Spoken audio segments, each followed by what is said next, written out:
On the vocals, we got David. Yep. On the guitar, Mike. Yes, sir. On the bass, Alan. And hit the skins, got Johnny. All right, so first up, your brand new album is called Red, Right, Return. And I know you guys probably get questions about that all the time. What the hell does that mean? Now, I know all about nautical terms, and I am familiar with the fact that it means... Do I have to talk in the mic? Hmm? Do I have to talk in the mic? Yes. That way we can... Red, Right, Return actually comes from... It's an old nautical term, red, right, returning. And old ship captains use it to kind of remember that when returning home to port, to always keep the red buoy on the right side of the ship so you stay in the channel, so that you don't go aground.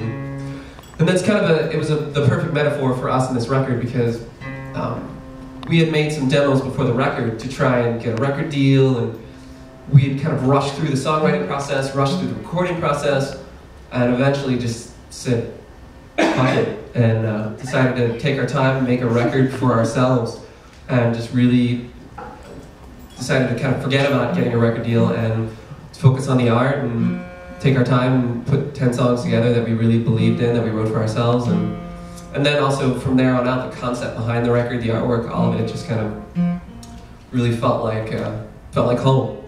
So cool. Now, coming from Chicago, you guys are from Chicago.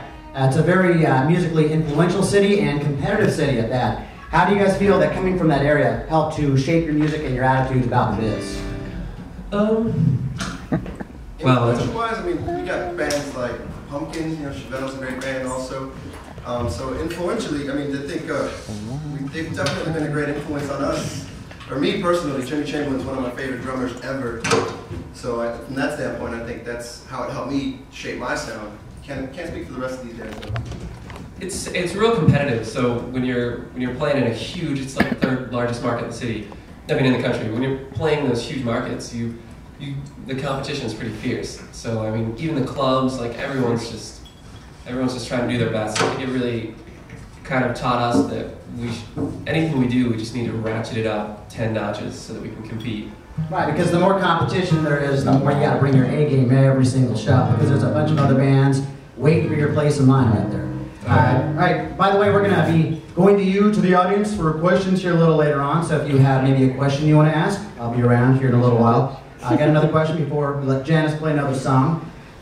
Every single band has their own distinct way of writing material. How does a Janus song come together in a usual manner, or is there a usual manner? There's a couple different ways.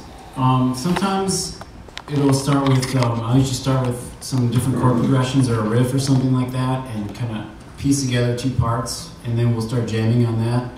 And then just kind of take it from there and take shape. Other times, sometimes I'll come up with a complete song, and we'll tear it apart and work with these guys and rip it down. And musically, for the most part. And then Mike usually writes a lot of the music. I do all the vocals and melodies.